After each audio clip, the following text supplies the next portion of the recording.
Question number 7 देखिए।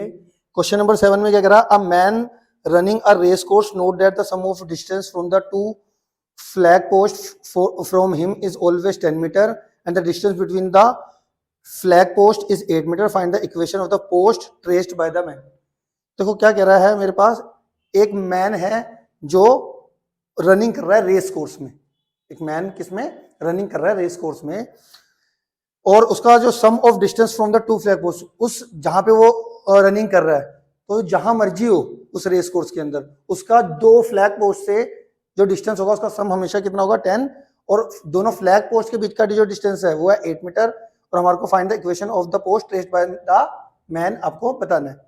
देखो इस क्वेश्चन को करने से पहले आपको मैं एलिप्स के बारे में कुछ छोटी छोटी एक दो बातें बता रहा हूँ, वो आपको पता होनी चाहिए। मान लेते हैं एक एलिप्स है, ठीक है, ये मैंने एलिप्स बना दी, एक्स एक्सिस बना दी, वाई एक्सिस बना दी।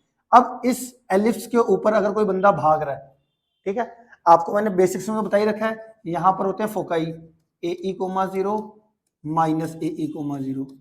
तो आपको ये बात एक तो पता होनी चाहिए कि एलिप्स पे कोई भी पॉइंट है, मान लेते हैं ये पॉइंट पी है, ठीक है, और ठीक है, और आपको ये मैंने पॉइंट ले लिया ए और ये पॉइंट मैंने ले लिया बी, ठीक है। अगर एलिप्स पे कोई पॉइंट है, उसका इन दोनों फोकाई से जो डिस्टेंस होता है, मतलब पी ए और पी बी, इसका डिस्टेंस हमेशा सेम आएगा। हमेशा क्या आएगा? सेम, मतलब कांस्टेंट कह सकते हैं, ठीक है। आप एलिप्स पे कहीं पर भी पॉइंट ले लो और उसका दोनों फोकाई से डिस्टेंस का सम हमेशा कितना आता है? सेम आता है। ये आपको इस क्वेश्चन से पहले इतनी नॉलेज होनी चाहिए। दूसरी चीज कि जो P A plus P B का सम होता है वो किसके बराबर होता है? लेंथ ऑफ मेजर एक्सिस के बराबर होता है हमेशा। लेंथ ऑफ मेजर मतलब एलिप्स पे कहीं भी पॉइंट हो, उनसे जो दोनों फोकाई के डिस्टेंस का sum is equal to length of major axis के बराबर होता है। ये आपको दो फैक्ट पता होने चाहिए, तब आपको ये बात समझ में आ जाएगी कि क्वेश्चन नंबर 7 में जो मैन रेस कोर्स में दौड़ रहा है वो एलिप्स रेस कोर्स जो है वो किस फॉर्म में है? एलिप्स की फॉर्म में है ना। तो देखो इन्होंने बोल रखा था, अब देखो अब आपको इतना अगर पता है तो आपको ये समझ में आ जाएगा ये एलिप्स जो रेस कोर्स है वो एलिप्स शेप में होगा। A man running a race course note that the sum of the distance from the two flag post. अब वो यहाँ पे क्या कह रहा है, जैसे मैन मान लो यूं भाग रहा है, यहाँ पर वो कह रहा है फ्लैग पोस्ट यहीं पर ही होंगे, क्योंकि इस पॉइंट एलिप्स पे कोई भी पॉइंट होता है उसका सिर्फ फोकाई से डिस्टेंस का सम जो होता है वो कांस्टेंट होता है। तो यहाँ पर इन्होंने बोल रखा है फ्लैग पोस्ट, तो एक फ्लैग पोस्ट इस फोकाई पे होगा, एक फ्लैग पोस्ट इस फोकाई पर होगा, और मैन इसमें इस रेस कोर्स में रनिंग कर रहा है। तो मैन का दोनों फोकाई से डिस्टेंस का सम कितना होगा? कांस्टेंट। यही इसने क्वेश्चन में बोल रखा है।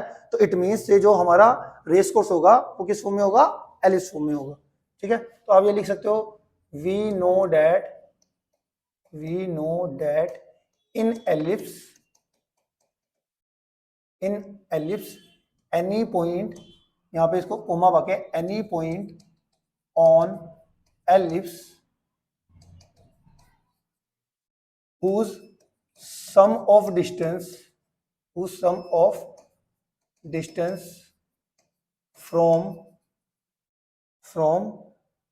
two foci is always constant,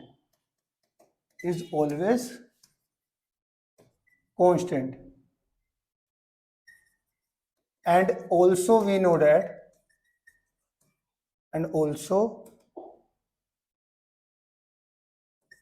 that sum of distance of point P on the ellipse, sum of distance of point P from the two foci is always equals to the length of major axis। तो ये दोनों concept मैंने लिख दिए, ठीक है। अब मुझे तो यहाँ पे अब आपको पता चल गया जो रेस कोर्स है वो किस फॉर्म में होगा? एलिप्स फॉर्म में होगा। Therefore equation of race course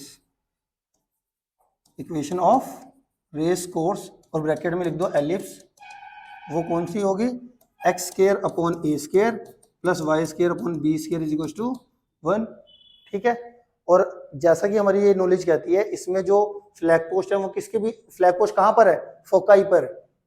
ठीक है, तो एक तो इन्होंने क्वेश्चन में दे रखा था P A plus P B का सम किसके बराबर दे रखा था, 10 के बराबर, जो कि हमारा ये हमारा किसके बराबर था, लेंथ ऑफ मेजर एक्सिस के बराबर, लेंथ ऑफ मेजर एक्सिस के बराबर 10, और लेंथ ऑफ मेजर एक्सिस कितनी होती है 2a, 2a is equal to 10, तो यहाँ से a की वैल्यू कितनी आ जाएगी, a की वैल्यू आ गई 5।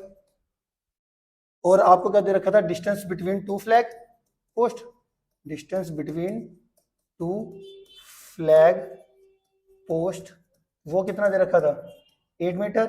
फ्लैग पोस्ट कहाँ पे थे, दोनों फ्लैग फोकाई पे, तो दोनों फोकाई के बीच में डिस्टेंस कितना होता है 2ae, वो आ गया 8 मीटर। 2 और a का a as it is, eccentricity का फॉर्मूला कितना होता है a square minus B square का रूट अपॉन a, ये कटिंग होगी 8 आ गया, और 2 को डिवाइड में ले जाओ तो a square minus B square का रूट कितना आ जाएगा 4 आ जाएगा, है ना। इस 2 को डिवाइड में भेज दियो, 8 अपॉन 2 कितना हो गया 4, स्क्वायरिंग वो साइड कर लो, कितना आ जाएगा a square minus B square कितना आ जाएगा 16। a की वैल्यू कितनी निकाली थी, a की वैल्यू आई थी आपकी 5, ठीक है, a की वैल्यू ये 5 आई थी, a की वैल्यू 5 पुट कर दो यहाँ पे, सिंस अगर a की वैल्यू 5 है तो कितना आएगा 25, इस 16 को लेफ्ट में भेज दो, minus 16 is equal to B square, B square की वैल्यू कितनी आ गई 9, और a स्क्वायर कितना आ जाएगा देयरफॉर, एंड a स्क्वायर आ जाएगा हमारा 25। तो इक्वेशन ऑफ रिक्वायर्ड इक्वेशन लिख लो बस, therefore required equation is x square upon 25 plus y square upon 9 is equal to 1, है ना।